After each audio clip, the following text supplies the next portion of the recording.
최근 정치인들의 막말 파문이 끊이질 않고 이어지고 있습니다. 원색적인 비속어 사용은 물론이고 생소한 용어까지 동원해 상대를 깎아내리고 있는데요. 네, 이런 막말 논란은 국회뿐 아니라 직장에서도 빈번해서 직장인 10명 중 7명은 상사로부터 막말을 들은 적이 있다고 합니다. 막말하는 심리에 대해서 오늘 생각연구소에서 알아보겠습니다. 연세대학교 심리학과 이동기 교수와 함께하겠습니다. 네, 교수님 안녕하세요. 어서 오세요. 네, 안녕하십니까. 네, 최근 이 정치인들의 막말 논란 뉴스 틀기만 하면 나오는 것 같아서 좀 눈살이 찌푸려집니다. 자, 어떤 사건이 있었는지 좀 살펴볼까요? 네, 깜짝깜짝 놀라게 되는데요. 네. 예. 최근에 그 나경원 자유한국당 원내대표가 문재인 지지자들을 비하하는 발언을 했잖아요. 네. 뭐 소위 문바, 달창, 달창, 입에 올리기 예. 좀 그런데 네. 그런 표현을 사용해서 파문이 지금 커지고 있습니다. 파문이 확산되자 나 원내대표는 11일 밤에 사과문을 내는데요. 예. 예. 문재인 대통령의 극단적 지지자를 지칭하는 과정에서 정확한 의미와 표현의 구체적 유래를 전혀 모르고 특정 단어를 썼다면서 논란을 일으킨 점에 대해서는 사과드린다 이렇게 네. 얘기를 했습니다. 얼마 안 돼서 이정미 정의당 대표도 네. 15일 날 한 라디오 인터뷰에서 황교안 자유한국당 대표가 5.18 특별법을 다루지 않고 다시 광주로 들어가겠다고 발표한 것은 거의 사이코패스 수준이었다. 수준이라고 본다. 이렇게 예. 얘기를 해서 또 막말 논란에 기름을 부었죠. 그렇죠. 사실 정치인들의 막말 논란은 이번 말고도 이전에도 많이 그렇죠. 있었습니다. 박근혜 전 대통령 역시 막말 그 대상으로 휩싸인 적이 있었는데요. 2013년 12월에 양승조 당시 민주당 의원이었는데요. 당 최고위원 회의에서 이렇게 얘기를 했어요. 박정희 전 대통령 암살을 언급하면서 박근혜 대통령도 박정희 전 대통령의 전철을 밟을 수 있다는 국민의 경고로 새겨들어야 한다. 예. 이런 식으로 얘기를 했는데 상당히 발언 수위가 세네요. 네. 네. 헤이트 스피치라고 하죠. 네네. 사회 문제가 되고 있는 혐오성 발언이 이제는 정치인들 사이에서도 쉽게 오고 가고 있는 건데요. 네. 자, 이처럼 정치인들의 막말 논란이 계속되고 있는 이유는 무엇이라고 보시나요? 네, 이게 이제 그 막말을 실제로 그걸 할 의도가 있었는지 없었는지 이거 상관없이 원래 막말을 하게 되면 이게 막말을 좋아하는 사람들이 있잖아요. 그 예. 특정한 계층의 지지자들과 같이 있을 때 말을 얘기를 하는데요. 예. 그래서 이제 그 특정한 그 지지층의 분노를 대변하는 그런 효과가 있고 예. 그러다 보면 지지층이 결집하는 그런 그 이익을 얻게 되는 거죠. 또한 이제 정치인이 그 강한 얘기를 하게 되면 네. 자기의 어떤 존재감을 과시하거나 또는 입지를 다지기 위한 수단으로 이름을 알리게 되니까요. 인지도가 높아지죠. 예. 그러니까. 네. 그런데 사실 이제 막말을 사용하면서 상대방한테 내가 뭔가 영향을 끼치고 있다 이렇게 생각을 하는 것 같아요. 그래서 네. 좀 우월 의식을 느끼는 사람들도 있는 것 같고요. 하지만 이게 일시적으로 지지층의 어떤 호응을 받을 수는 있지만 어떻습니까? 전체 국민 전체가 볼 때는 신뢰도가 급 강화할 수가 그렇죠. 있잖아요. 예. 사실 도움이 안 되는 건데 보면은 정치인들이 특히 이제 이렇게 강하게 센 발언을 할 때 어떤 구조인가를 보면은 네. 주변에 자기 지지층이 되게 많아요. 그러니까 일종의 같은 어떤 생각을 생각하는 갖고 사람들 있는 이런 네. 사람들이 모이게 되면 본래 개인의 의견보다 훨씬 더 강한 의견을 내놓게 되거든요. 네. 이런 거를 이제 집단 사고, 그룹 띵크라고 하는데요. 네.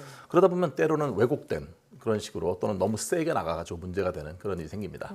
네, 뭐 지지층 결집 효과도 있고 뭐 자신의 존재감을 과시할 수 있는 방법이 있기 때문에 정치인들이 많이 사용한 것 같은데 참 이게 문제인 것은 참 이게 효과가 있다는 게 더 문제인 것 같아요. 그렇죠. 그렇지 않으면 안 할 테니까. 네, 교수님은 어떻게 보시나요? 저는 바람직하지 않다고 생각합니다. 예. 네, 그런데 실제로 이게 그 보면은 왜 그 도널드 트럼프 대통령 같은 경우에도 대선 후보 시절부터 워낙 그 거침없는 언행 그렇죠. 때문에 논란의 네. 중심이 있었어요. 트위터나 페이스북 통해서요. 그렇죠. 네, 늘 그게 불안불안한 그런데 예. 지금도 마이웨이를 고수하고 있고요. 2017년 하반기부터 지난해 초까지 사실 김정은 북한 국무위원장하고 도널드 트럼프 대통령 사이에도 막말이 왔다 갔다 했었어요. 예.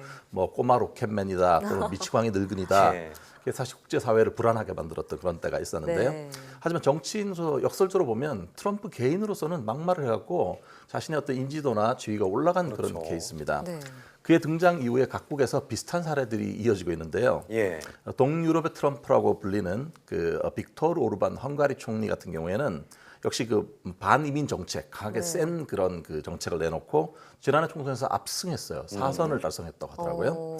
또한 막말로서는 트럼프보다도 훨씬 더 강하다고 알려져 있는 로드리고 두테르테 필리핀 대통령. 막 말뿐만 아니라 막 행동도 하잖아요. 네, 맞아요. 그렇죠. 무시무시한데 자국 내에서는 지지율이 높다는 게 좀 의아할 정도입니다. 예. 물론 이렇게 말씀하신 성공 사례나 효과는 있긴 하지만 이런 정치인들의 비난을 위한 비판이라고 하죠. 국민들로 하여금 정치의 환멸을 느끼게 한 요소가 될까 봐 걱정이기도 한데요. 자, 이런 막말 논란을 줄이기 위해서 어떤 성숙한 정치 문화를 가져야 할까요? 이게 이제 저는 제도의 문제라기보다는 문화적인 문제인 것 같아요. 예. 그러니까 어떤 뭐 제도로 자꾸 이걸 조정하려고 하는 것보다는 실제로 막말을 하게 되면 심각하게 자기한테 손해가 간다는 정치 문화를 형성하는 게 되게 중요하고요. 예. 그러려면 시민들도 사실 균형 잡힌 시각을 유지하면서 시민들 스스로부터 자신이 한 말에 대해 책임을 지고 네. 그다음에 이제 말하기 전에 미리 생각하는 그런 사회 문화 이런 것들을 형성하는 게 훨씬 중요한 것 같아요. 네, 지금 뭐 정치 내에서 막말 논란 얘기를 했지만 사실 우리 직장 생활 속에서도 막말이 많잖아요. 맞아요. 이렇게 직장 내에서 막말이 오가는 이유는 또 어디에 있을까요? 글쎄요, 사람 사는 게 여러 가지 문제가 많은데요. 그 원래 막말의 근원 자체는 되게 분노나 혐오 이런 것들을 안에 담고 있는 그런 거거든요. 네. 그래서 다른 사람을 좀 깎아내리는 형태로 상처 주는 그런 말을 하게 되는데 직장에서 당연히 상사는 부하에서 이렇게 생각하죠. 네. 내가 힘이 있으니까 내 마음대로 해도 된다. 예. 뭐 지가 뭐 어떻게 하겠어 이런 생각을 하는 거죠. 그러다 보면 자기 힘과 통제력을 확인하고 싶어 하는데 실제로 거기에 기여하는 그런 요소가 있는 거죠. 내가 마음대로 할 수 있다 이런 거를 즐기는 사람들이 많이 있습니다.